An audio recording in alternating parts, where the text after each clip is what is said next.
Well, good afternoon, everyone.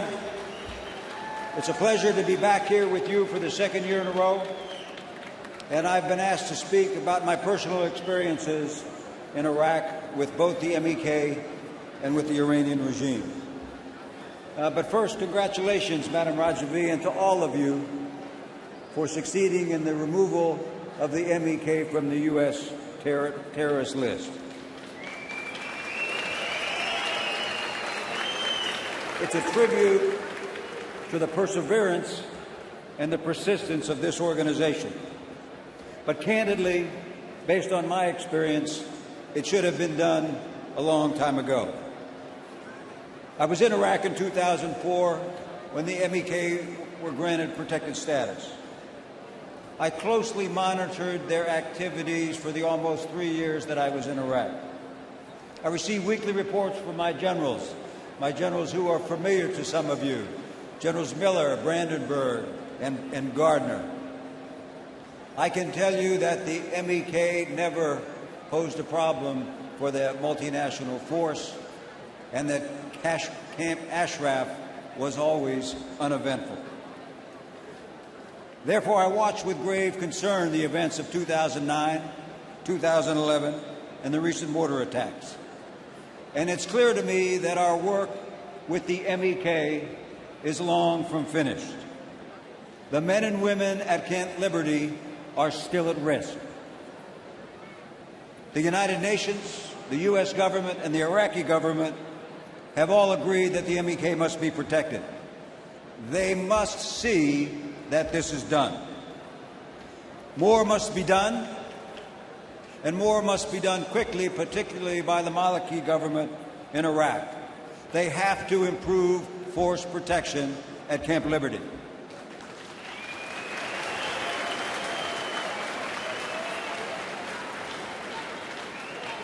Now, while I fully believe that processing by the United Nations is still the best opportunity for the safe removal of the MEK from Iraqi soil, we must ensure their protection for the entire time that they are there. The MEK has continuously lived up to their end of the bargain. We owe them their security, and we owe them their future.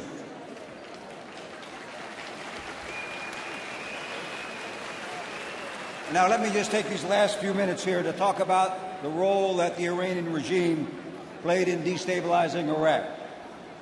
And while it was 6 years ago, I believe it is a harbinger of things to come for the region.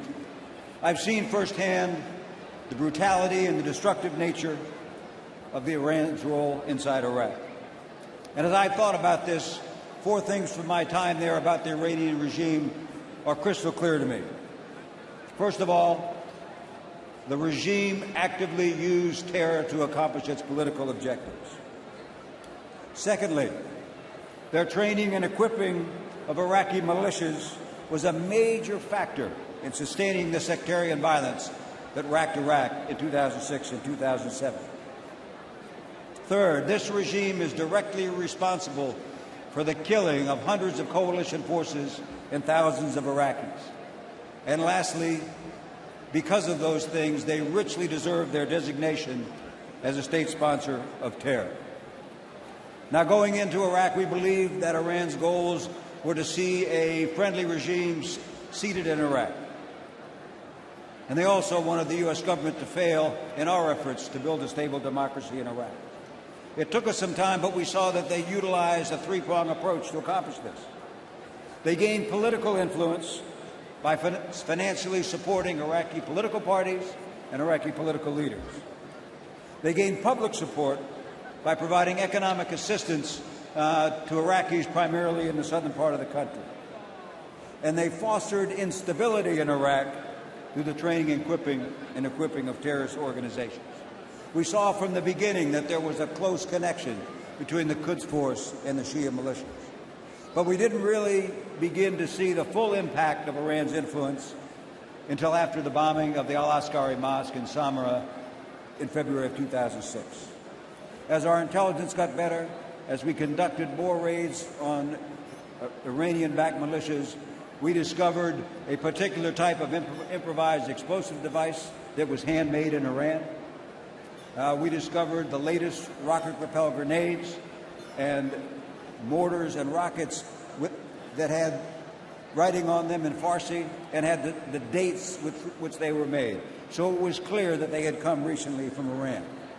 By mid-2006, there was no doubt that Iran was providing weapons and equipment to terrorist organizations inside Iraq. I took this information with the U.S. ambassador to the new Prime Minister Maliki. We told him about the weapons and equipment. We told him about the training camps in Iran, and we told him about the Quds Force presence.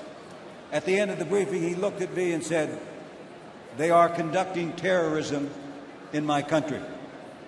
I said, "Yes, Prime Minister, they are, and they probably still are today." We saw another troubling trend in late 2006. It appeared to us that Iraqi militia backed by Iran were pushing Iraqis out of their neighborhoods in Baghdad to increase their control of the city. We confirmed this in December of 2006 when we captured 6 Quds Force operators in an operations cell in Baghdad. In this cell, there was a command center, and on that wall was a map. And on the map were color-coded sections of Baghdad, and it was color-coded by sectarian groups.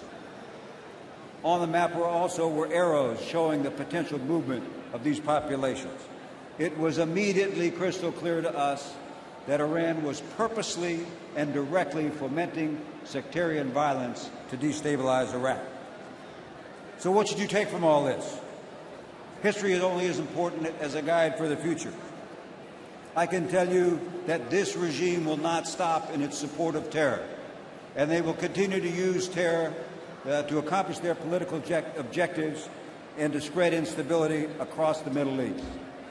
When you combine this with their continued pursuit of nuclear weapons, I believe that this regime presents an unacceptable threat both to the region and to the international community.